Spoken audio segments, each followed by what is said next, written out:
তীর একটা, শিকার হবে কয়টা? এই জন্য একটা জমানা ছিল ছিল ছিল একদিন মনে হয় শুনাইছিলাম আপনাদেরকে, আবু আবদুল্লাহ জাজুলি রহমতুল্লাহ আলাই এখনো মিশরে আছে, ওনার বংশধর, ওনাদের সিলসিলা এখনো মিশরে আছে, বড় আল্লাহওয়ালা ছিলেন। আরব ভূখণ্ডে এক বাক্যে ওনার জমানায় ওনাকে মানতেন। উনি একদিন বাহির হয়েছেন সফরে, আগে তো পায়দল সফর ছিল, তো নামাজের সময় হয়ে গেছে, নামাজের সময় হয়ে গেছে, কিন্তু পানি পাইতেছিলেন না।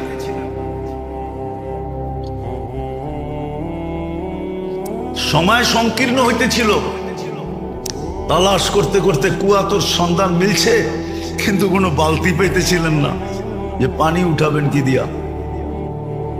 তো দেখতেছে ছোট একটা মেয়ে ওইখানে খেলতেছে, ডাইকা বলছে, মেয়ে আমাদেরকে একটা বালতি দাও। তো বলছে কেন? কুয়ার থেকে পানি উঠাবো, নামাজের সময় শেষ হয়ে যাইতেছে। তো মেয়ে জিজ্ঞাসা করছে, তোমার পরিচয় কি, কোত্থেকে আসছো? তো নাম বলছে আবু আবদুল্লাহ আল জাজুলি, মিশর থেকে আসছি। তো মেয়ে অট্ট হাসি দিয়া মাটিতে লুটায় পড়ছে।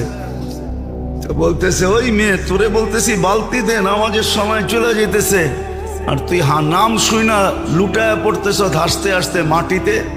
তো মেয়ে বলতেছে, এত বড় শাইখ, শাইখুন কাবীর,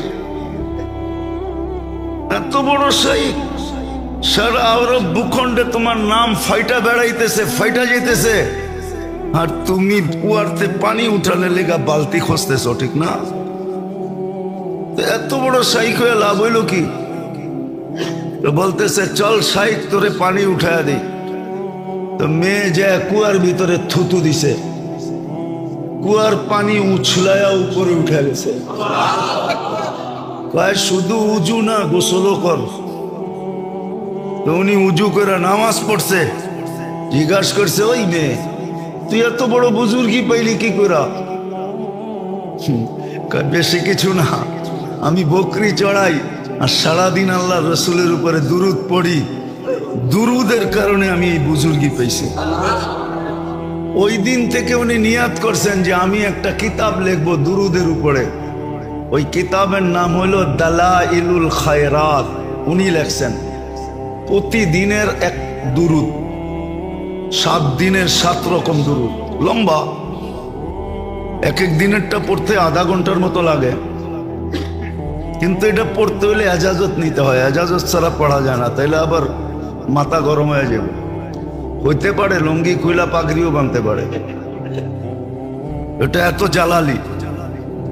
তো এই জন্য ওটা এজাজত নিতে হয়, যার এজাজত আছে তার কাছ থেকে এজাজত নিতে হয়। হ্যাঁ, অহংকার করে বলতেছি না, বুঝানোর জন্য বলতেছি। আলহামদুলিল্লাহ এজাজতও আছে, বহুত দিন ধরে আমলও আছে। হ্যাঁ হ্যাঁ, আমার কাছে এজাজত আছে, অহংকার করে বলতেছি না। তো যেটা বুঝাইতেছিলাম যে এক জমানা ছিল বাচ্চা পর্যন্ত কি পানি উঠাইতে বালতি লাগতো না, থুতু দিলেই পানি উছলে উপরে আসতো। আজকে তো বুড়াও পারে না, ঠিক না? আজকে তো সাইকুল হাদিসও পারে না, আমিও পারি না।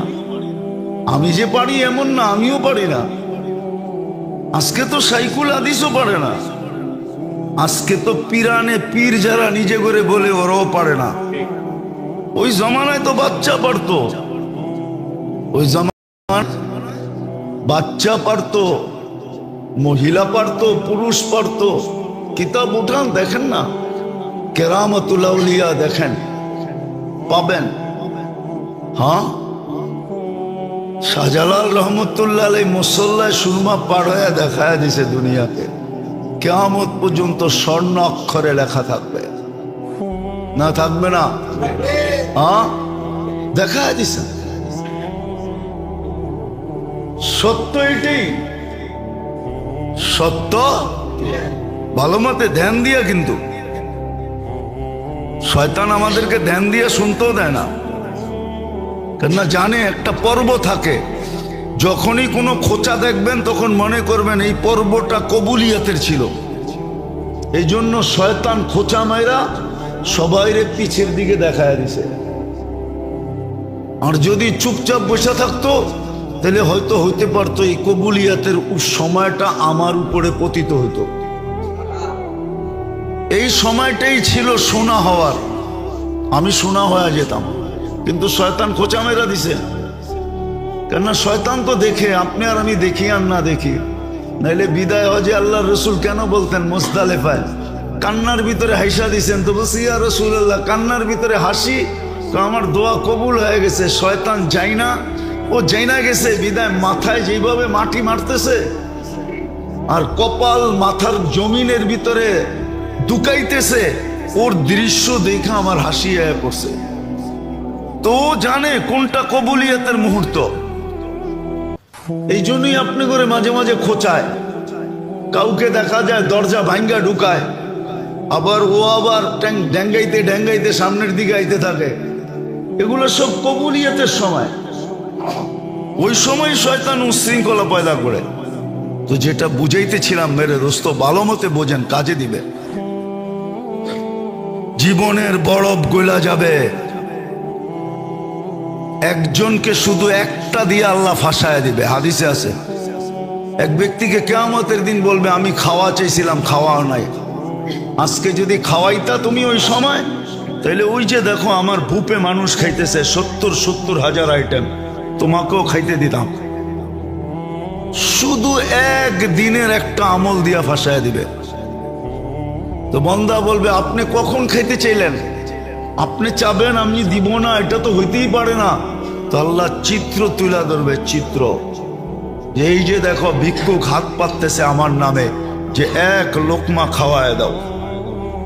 তুমি তাড়ায় দিছিলা, ওকে খাওয়ায় দিলে আমাকেই খাওয়ানো হইতো, আজকে আমিও বুপে খাইতে দিতাম। এক আমল দিয়া ফাঁসায় দিবে, যাও আজকে সরো। আরেকজনকে আনবে, বলবে তোমার কাছে আমি কাপড় চাইছিলাম, তুমি আমাকে কাপড় পরাও নাই। তো বলছে আল্লাহ আপনি কাপড় চেয়েছেন আর আমি পরাই নাই, এটা হয়তো হয় কি কইরা? আল্লাহ আবার চিত্র আনবে, যে ভিক্ষুক বলছিল আল্লাহর নামে একটা কাপড় পরায় দাও, তুমি পড়াও নাই, ধাক্কা দিয়ে বাইর করে দিছো। ওকে পড়াইলে আমি আজকে তোমাকে জান্নাতের এই পোশাক পরায় দিতাম। এক আমল দিয়া ফাঁসায় দিবে। ভালো মতে বোঝেন, কাজে দিবে, নাহলে চলে যেতে হবে, শুধু আফসোস করব।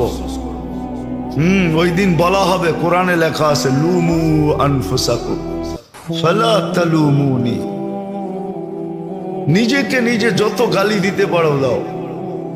আমরা সুযোগ দিছিলাম, আমরা এই জন্যই নাজিল করছিলাম, সব কাজের দোয়া এই জন্যই দিছিলাম। আজকে তো মুসলমানের দুরবস্থা ভাবতেও খারাপ লাগে, দেখা তো চোখে যায় না, এরকম দিল নাই যে দেখা যাবে। আমি ফিলিস্তিনের অবস্থা আজ পর্যন্ত শুধু এক নজর দেখার পরে দ্বিতীয় দেখার মতো দিল আমার ভিতরে নাই, দেখতেও পারি না। চিত্র শুধু একবার যদি ভুলে পড়ে গেল চোখ, কসম খোদার দ্বিতীয়বার দেখলে মনে হয় যে আমারটাই বাইরে হয়ে চলে যাবে। মন এরকম হয়ে গেছে, সহ্য হয় না। মুসলমানের দুরবস্থা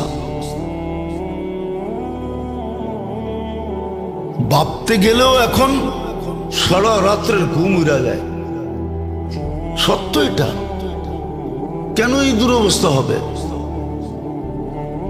ছেড়া দিছি আমরা ইবাদত বন্দেগী, ছেড়া দিছি তসবিহ তাহলিল, ছেড়া দিছি জিক্র ইবাদত, ছেড়া দিছি সুন্নতের আমল। একটা কথা লেখা রাখেন, সময় দিন তারিখ দিয়া লেখা নিজের চোখের সামনে আটকায় রাখেন, লটকায় রাখেন, চুলায় রাখেন, বড় অক্ষরে লেখা। আল্লাহ নিজের বিরোধিতা সইতে পারেন, কিন্তু নিজের বন্ধুর সাথে কেউ বিরোধিতা করবে আর বন্ধুর কেউ খেলাপ করবে, বন্ধুর ইজ্জতের বিরুদ্ধে চলবে, মুহাম্মদুর রাসূলুল্লাহর খেলাফ করবে, আল্লাহ এটা কোনোদিন সইতে পারেন না না না না না। আজকে উম্মত মুহাম্মদুর রাসূলুল্লাহর সাথে কি বলে এটাকে মজাক করতেছে, ঠাট্টা করতেছে, বিদ্রুপ করতেছে। বিজাতি তো বিজাতি, মুসলমান করতেছে মুসলমান। নবীর সুন্নত, নবীর আদর্শ, নবীর তরিকা যারা বলে নবীর তরিকা নবীর তরিকা, ওরা পর্যন্ত দজ্জিয়া উড়াইয়া দিতেছে। দজ্জিয়া বোঝেন? বোঝেন না? হ্যাঁ, এটা ঢাকা পাবলিক উর্দুও বোঝে না। ওরা পর্যন্ত তুলা যেরকম উড়াইয়া দেয় এরকম উড়াইয়া দিতেছে।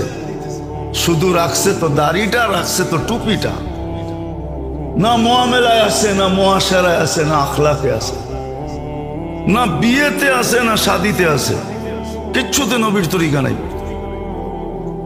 আপনি নবীর তরিকার খেলাফ চলবেন, কয়েকদিন চলে যেতে পারবেন।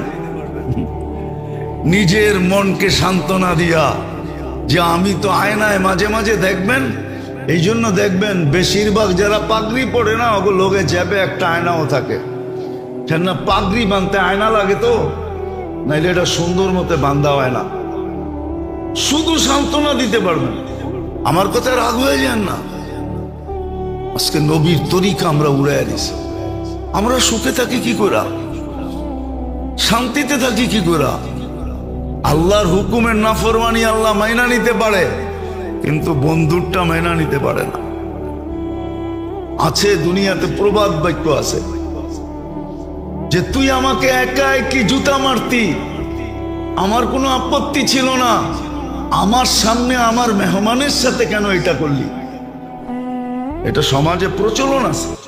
আল্লাহ বন্ধুরটা সইতে পারে না। তো যেটা বুঝাইতেছিলাম, দেখি বুঝে আসে কিনা। ইবাদত বন্দিগি এই জন্য যেন আত্মার প্রয়োজন মিটে, তাসবিহ তাহলিল এই জন্য যেন আত্মার প্রয়োজন মিটে, জিক্র ইবাদত এই জন্য আত্মার প্রয়োজন মিটে। এক সময় ছিল, এটাই কোরআন প্রশংসা করছে, ফালিয়াতানাফাসিল মুতানাফিসুন। এক সময় প্রতিযোগিতা ছিল, আর কোরআনে এটারই হুকুম আসছে, তানাফাসু বিল বিররি ওয়াত তাকওয়া। প্রতিযোগিতা লাগাও, এটার ভিতরেই প্রতিযোগিতা করো। কিন্তু আজকে প্রতিযোগিতা নাই।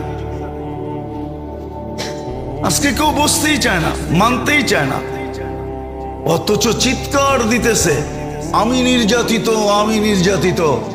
একদিনও ভাবে না আমি কেন নির্যাতিত, নিষ্পেষিত, আমি কেন ঘৃণিত, আমি কেন দীক্ষিত, আমি কেন অবহেলিত। বলেন মুসলিম শাসকরা কোন ট্যাবলেট খাইছে? অথচ দুনিয়ার মাসলা হল করতে হইলে, হ্যাঁ, দুনিয়ার